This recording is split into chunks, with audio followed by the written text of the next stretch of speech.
ನಮಸ್ಕಾರ ಸ್ನೇಹಿತರೆ, ವೀಣಾ ಅಡುಗೆಗೆ ಸ್ವಾಗತ. ಒಂದು ಒಡೆಯದೆ ಬಾಯಲ್ಲಿಟ್ಟರೆ ಹಾಗೆ ಕರಗೋಗುವಂಥ ಗುಲಾಬ್ ಜಾಮೂನ್ನ ಮನೆಯಲ್ಲೇ ತುಂಬ ಸುಲಭವಾಗಿ ಮಾಡ್ಕೋಬೋದು. ಹಾಗೆ ಹೇಗೆ ಮಾಡೋದು ಅಂತ ನೋಡ್ಕೊಳ್ಳೋಣ ಬನ್ನಿ. ಅದಕ್ಕಿಂತ ಮೊದಲು ವೀಣಾ ಅಡುಗೆ ಚಾನಲ್ನ ಪ್ಲೀಸ್ ಸಬ್ಸ್ಕ್ರೈಬ್ ಮಾಡ್ಕೊಳ್ಳಿ, ಹಾಗೆ ಬೆಲ್ ಬಟನ್ನ ಕ್ಲಿಕ್ ಮಾಡ್ಕೊಳ್ಳಿ. ನಾನಿಲ್ಲಿ ಮೊದಲು ಸಕ್ಕರೆ ಪಾಕನ ಮಾಡ್ಕೋಬೇಕು. 1 ಲೋಟದಷ್ಟು ಈ ಪಾವು ಅಳತೆಯಲ್ಲಿ ತೊಗೊಂಡಿದ್ದೀನಿ. 2.5 ಪಾವಷ್ಟು ಸಕ್ಕರೆನ ಒಂದು ಪಾತ್ರೆಗೆ ಹಾಕ್ಕೋಬೇಕು. ನಾನಿಲ್ಲಿ 2 ಪಾವಷ್ಟು ಹಾಕ್ಕೊಂಡು ಇನ್ನೂ ಅರ್ಧ ಹಾಕ್ಕೊಂಡಿದ್ದೀನಿ. ಒಟ್ಟು 2.5 ಪಾವಷ್ಟು ಸಕ್ಕರೆನ ಹಾಕ್ಕೊಂಡು ಹಾಗೆ 3 ಪಾವಷ್ಟು ನೀರನ್ನ ಸೇರಿಸ್ಕೋಬೇಕಾಗತ್ತೆ. ಇದನ್ನ ಗ್ಯಾಸ್ ಮೇಲಿಟ್ಟು ಅಂಟು ಬರೋ ಹಾಗೆ ಪಾಕನ ಮಾಡ್ಕೋಬೇಕು. ತುಂಬ ಎಳೆ ಪಾಕ ಮಾಡ್ಕೋಬಾರ್ದು. ಸಕ್ಕರೆ ಎಲ್ಲ ಚೆನ್ನಾಗಿ ಕರಗಿದ ಮೇಲೆ ಅಂಟು ಪಾಕ ಬಂದರೆ ಸಾಕಾಗುತ್ತೆ. ಹಾಗೆ ಒಂದು 4 ಏಲಕ್ಕಿ ಕಾಯಿನ ಹಾಗೆ ಬಿಡಿಸ್ಬಿಟ್ಟು ಹಾಕ್ಕೊಂಡು ಇದನ್ನ ಕರಗೋಕ್ಕೆ ಹಾಗೆ ಬಿಟ್ಬಿಡೋಣ. ಈಗ ಗುಲಾಬ್ ಜಾಮೂನ ಮಾಡ್ಕೊಳ್ಳೋದಕ್ಕೆ ನಾನಿಲ್ಲಿ 2 ಪ್ಯಾಕೆಟಷ್ಟು ಗುಲಾಬ್ ಜಾಮೂನ ತೊಗೊಂಡು ಒಂದು ತಟ್ಟೆಗೆ ಹಾಕ್ಕೊಂಡು ಹಾಗೆ ಜರಡಿ ಮಾಡ್ಕೋಬೇಕಾಗತ್ತೆ. ಒಂದು ಸ್ವಲ್ಪನೂ ಗಂಟಿಲ್ದೇ ಇರೋ ಹಾಗೆ ತುಂಬ ಚೆನ್ನಾಗಿ ಬರುತ್ತೆ.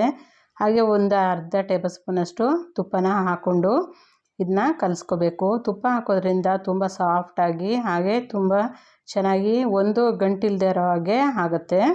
ಚೆನ್ನಾಗಿ ಎಲ್ಲನೂ ತುಪ್ಪದಲ್ಲಿ ಮಿಕ್ಸ್ ಮಾಡಿಕೊಂಡು ಈಗ ನಾನು ಕಾಯಿಸಿ ಆರಿಸಿದ ಹಾಲನ್ನ ಸ್ವಲ್ಪನೇ ಹಾಕ್ಕೊಂಡು ಮಿಕ್ಸ್ ಮಾಡಿಕೊಂಡು ಮೊದಲು ಸ್ವಲ್ಪನೇ ಹಾಕ್ಕೊಂಡು ಕಲಿಸ್ಕೋಬೇಕಾಗತ್ತೆ. ತುಂಬ ಮೃದುವಾಗಿ ಕಲಿಸ್ಕೋಬೇಕು. ತುಂಬ ಚಪಾತಿ ಹಿಟ್ಟು ಎಲ್ಲ ನಾದ್ತೀವಲ್ಲ ಹಾಗೆ ನಾದಬಾರ್ದು. ಹಾಗೆ ಸ್ವಲ್ಪನೇ ಹಾಲನ್ನ ಹಾಕ್ಕೊಂಡು ಸ್ಮೂತಾಗಿ ಕಲಿಸ್ಕೋಬೇಕಾಗತ್ತೆ. ತುಂಬ ಗಟ್ಟಿನೂ ಬೇಡ, ಹಾಗೆ ತುಂಬ ತೆಳುವಾಗೂ ಬೇಡ.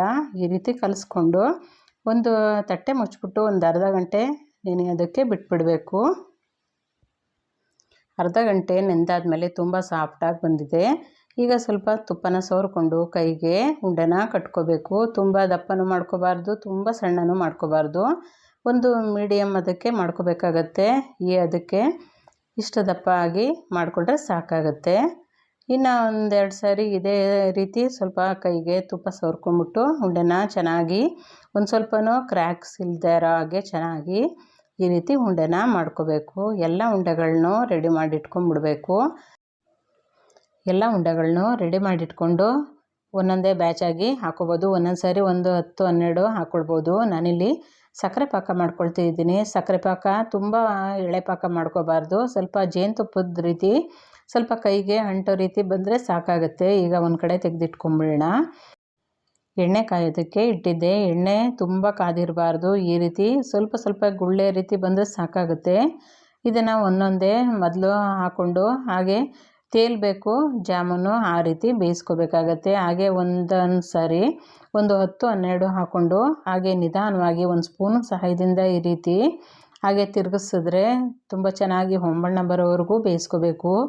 ತುಂಬ ಹೈ ಫ್ಲೇಮ್ ಮಾಡ್ಕೋಬಾರ್ದು. ಒಳಗೆಲ್ಲ ಚೆನ್ನಾಗಿ ಬೇಯಿಸ್ಕೋಬೇಕಾಗತ್ತೆ. ಈ ರೀತಿ ನಿಧಾನವಾಗಿ ಹಾಗೆ ಕಡಿಮೆ ಊರಿನಲ್ಲಿ ಚೆನ್ನಾಗಿ ಇದನ್ನು ಹೊಂಬಣ್ಣ ಬರೋವರೆಗೂ ಬೇಯಿಸ್ಕೊಂಡು ಒಂದು ತಟ್ಟೆಗೆ ತೆಗೆದಿಟ್ಕೋಬೇಕು.